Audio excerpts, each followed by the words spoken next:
দাড়িপাল্লাকে হারি জামাতকে হারি দেব। এখনো বলা যায় না।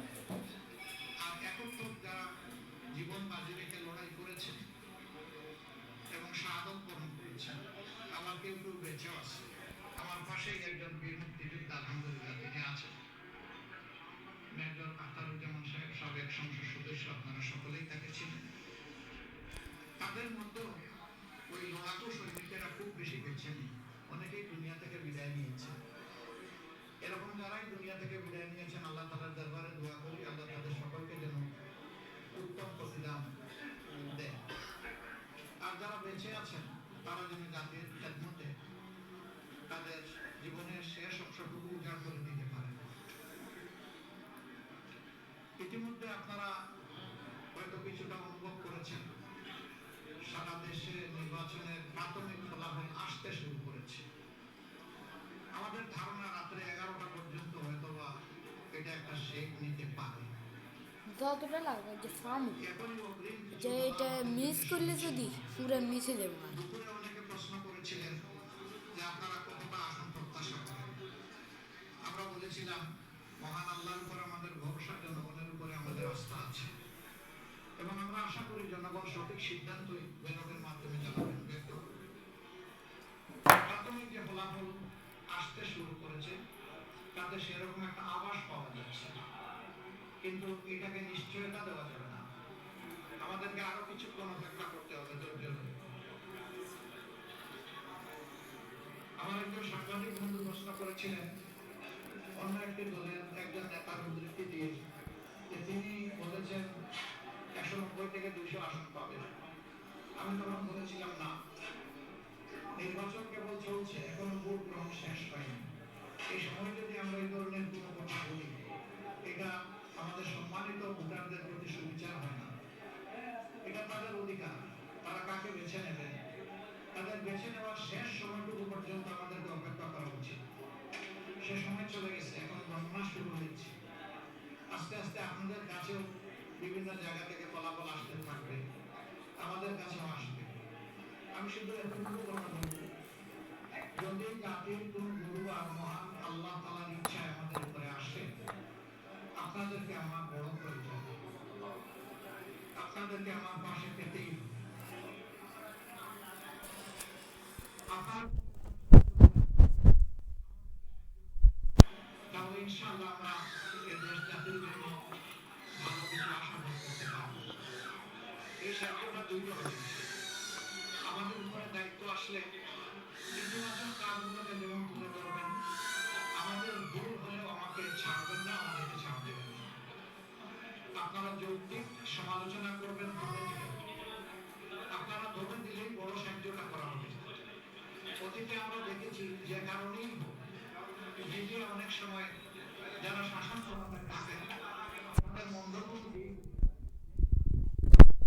তারা সমালোচনা আকারে সহজে তুলে আনেন না অথবা আনতে পারেন না। যেটাই হোক আমরা এটা চাইবো না। আমরা চাইবো আমাদের মিডিয়া জগৎ যেন এখানে পূর্ণ স্বাধীনতা ভোগ করে। তবে সেই স্বাধীনতাটা হতে হবে আমার স্বাধীনতা, দেশের স্বাধীনতা রক্ষার জন্য। দেশের সার্বভৌমত্ব এবং স্বাধীনতার কোনো ক্ষতি হয় এমন কোনো স্বাধীনতা ব্যক্তি পর্যায়ে হোক, সমষ্টি পর্যায়ে হোক, কারোর জন্যই কাম্য না। কারণ দেশের স্বার্থটাই আমাদের কাছে বড়। আমরা এটুকু আপনাদের কাছে আশা করব। আর এ পর্যন্ত যে সমস্ত ফলাফল এসেছে বেশিরভাগ জায়গায় লক্ষ্য করা যাচ্ছে যে আলহামদুলিল্লাহ আমাদের 11 দলীয় নির্বাচনী ঐক্যের যারা ক্যান্ডিডেট ছিলেন তারা এগিয়ে আছে। কিন্তু আমি আগেই বলেছি এটাকে এখন এই নিশ্চয়তা বিধান করার মতো পর্যায়ে আসেনি, আমাদের আরেকটু অপেক্ষা করতে হবে। এবারকার ইলেকশনের বেশ কতগুলো বৈশিষ্ট্য ছিল। এর মধ্যে একটা ছিল যে গত 3 দিন নির্বাচন পর আমরা ভোট দিতে পারিনি। বাইরে যারা ছিলেন তারাও করেননি, আমরা যারা জেলে ছিলাম তাদের তো আর কোনো সুযোগই ছিল না। দ্বিতীয়ত প্রবাসী জীবনের প্রথম তারা ভোটার তালিকাভুক্ত হওয়ার সুযোগ পেয়েছেন এবং ভোট দেওয়ার সুযোগ পেয়েছেন। যদি এই সংখ্যাটা খুব আমরা সরাসরি ছিলাম মিরপুরে, সেখানে কথা বলছিলেন জামাত আমির ডক্টর শফিকুর রহমান। আমাদের সঙ্গে আমাদের এক সহকর্মী রয়েছেন স্বপন নিবিড়। আপনাকে স্বাগত পাচ্ছি সারাদিন একেবারে সকাল 7:30 থেকে ভোট গ্রহণ চলছে টানা 4:30 পর্যন্ত। এখন গণনা হচ্ছে এবং কিছু কিছু কেন্দ্রের ফলাফল কিন্তু আমরা পেয়ে যাচ্ছি। আমাদের সহকর্মী যারা আছেন তারা বিভিন্ন কেন্দ্রে রয়েছেন। আমাদের সহকর্মীরা, আপনি আমাদের সহকর্মী যারা রয়েছেন কেন্দ্রে, তাদের কাছ থেকে আমাদের সর্বশেষ তথ্য যদি জানাবেন। ধন্যবাদ ইমরান। আপনি কিন্তু দেখেছেন যে আমরা সকাল থেকে আমাদের সহকর্মীরা তাদের নির্ধারিত অবস্থান থেকে তারা কিন্তু তাদের কাছে যে সবশেষ তথ্যগুলো রয়েছে তারা জানানোর চেষ্টা করছিলেন। এই মুহূর্তে আমার কাছে আমাদের সহকর্মী তানভীর হাসান মেঘের কিছু তথ্য রয়েছে। তিনি আছেন আমাদের ঢাকা 8 আসনে। আমরা তানভীর হাসান মেঘের কাছে জানতে চাই যে মেঘ, আপনার কাছে ঢাকা 8 আসনে কি কি তথ্য রয়েছে?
Atta kumane ben samu aja hura begai samu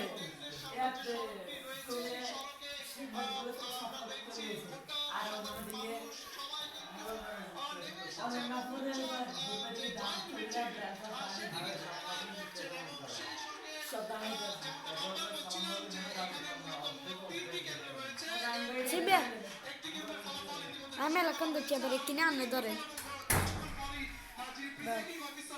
সাপলা গলি হয়েছে সিম্বার সামনে হয়ে গেছে সবারে হ্যাঁ সকালে কিন্তু মির্জা পাসের যিনি সহধর্মিনী তিনি কিন্তু এসে তার তার কিছুক্ষণ পরপরই নাসিরুদ্দিন পাটোয়ারি যিনি আছেন এনসিপি প্রার্থী তিনি এসে এই কেন্দ্রটি পরিদর্শন করেন এবং তারপরে ঢাকা আসনের বিএনপি প্রার্থী যিনি রয়েছেন তিনি মির্জা আব্বাস তিনি এই কেন্দ্রে আসার পর তার যে ভোটাধিকার তিনি একদম মজা তো কোন দিন সাম বিভিন্ন কেন্দ্রে পরিদর্শন করেছেন ঢাকা আসনে এবং সেই সঙ্গে ডঙ্গা ফুটি খবরে দেখেন না নিউজে উপজেলা কই শুভ্র সারটা কই আইন না সুমনে সাটে নাই নগাইতে নাই আছে না গেটে নগাইতে কবির আছে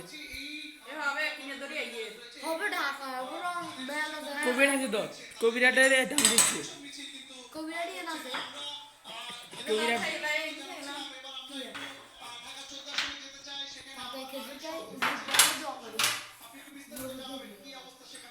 দাড়ি পাল্লা লাগেন দাড়ি পাল্লা লাই দাড়ি পাল্লা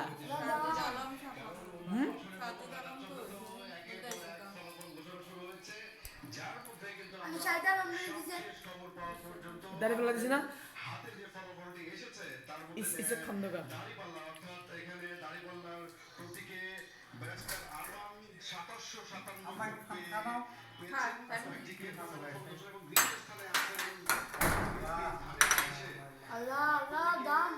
দাম বেঞ্চিতে হেরা হেরা কইছে হেরা 200 250 আসন পাইবে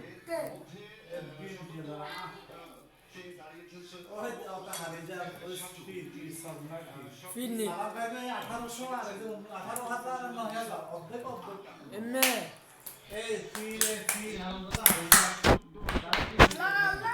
কতগুলো কিনে দাও তো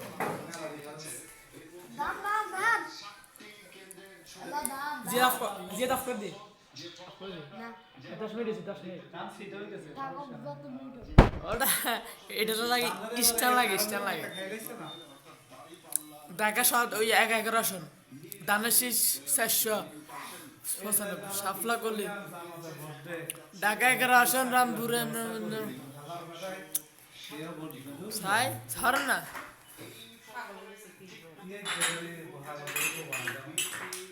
বাড্ডা হাই স্কুল কেন্দ্র সদর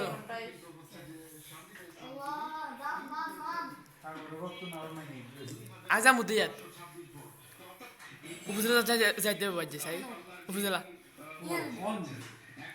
উপজেলা বেয়া যাব তো বেয়া যাব শিবে যাব দূর আইন হাল লেখা রাস্তার বাজে বই যাও কিরোজি কি আননি আয় জ্যাকেট নাই তো